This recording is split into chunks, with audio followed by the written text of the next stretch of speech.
The 20th Century by Robida. Robida invites us to discover his envision of French society and lifestyle in the 20th century. It was full of flying SUVs and fast trains that connected the main European cities. In this richly illustrated journey through speculative fiction, he proposes its most extraordinary materialization: the virtual social networks that took about 130 years to be implemented as we know them today. This is the new article published in MrOlson.com at MacStuff section, where you can see some rich illustrations from Robida and access freely to the publication and unfold its pages.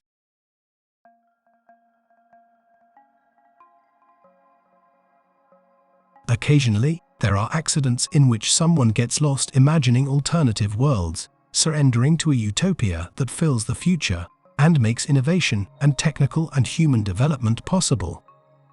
Jules Verne was the one who in the contemporary world found greater recognition as a writer of speculative fiction with his spectacular narratives of futuristic worlds and incredible machines. He was not the only one, and, from the civilizational laboratory of the 19th century, others also proved capable of in their own way idealizing the technology and societies of the future. This is the case of Robida, a famous French illustrator who also dedicated himself to speculative fiction and imagined French society in 1952. It was a society completely dependent on electricity, indispensable for the operation of aero-arrows, aero-cabs and aero-pakebots. The lighthouses, which guided these countless flying vehicles, also depended on electricity, as well as the tubes that connected cities as if they were proto-hyperloops, and the Sahara Desert, which, with this resource, was fertile. At a time when electricity was believed to have medicinal and curative powers, from her also depended the remote means of social interaction via video conferencing, as well as distance learning and commerce through the multifaceted telephonoscope. It is fascinating to see how Robida idealized the basic concept of current social and communication technology that combines image and sound. We can easily identify services such as Skype and Zoom and, on television, telesales that have evolved into short stories and reels on social networks. The society that Robida envisioned was far from perfect. They were also haunted by the war, and in his narrative, we find immense similarities with events that took place in the First World War and in the Second World War.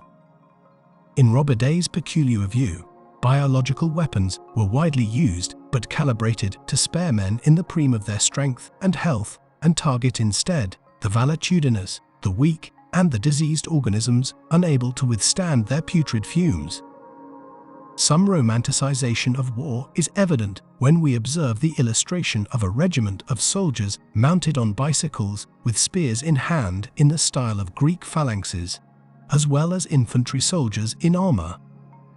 In an exercise of expectation against reality, some innocence is evident, as well as how fallible our observations of the world and future ways of life are. What doesn't change is the romance and the chances that triggers it. The plot of the story unfolds following a meteorological disturbance that affected the distribution network, putting all services in redundant or suspended mode. It was this event that, through the telephonoscope, put George Loris and Estelle Lacombe in contact, two young people who end up falling in love. Although there is some paternalism and condescension in the way women are treated, what is certain is that Robida, despite being conservative, inserts truly liberal elements that advocate the emancipation of women, such as an active role in society, access to higher education, de facto unions, and free cohabitation. A fight for civil rights that isn't over yet.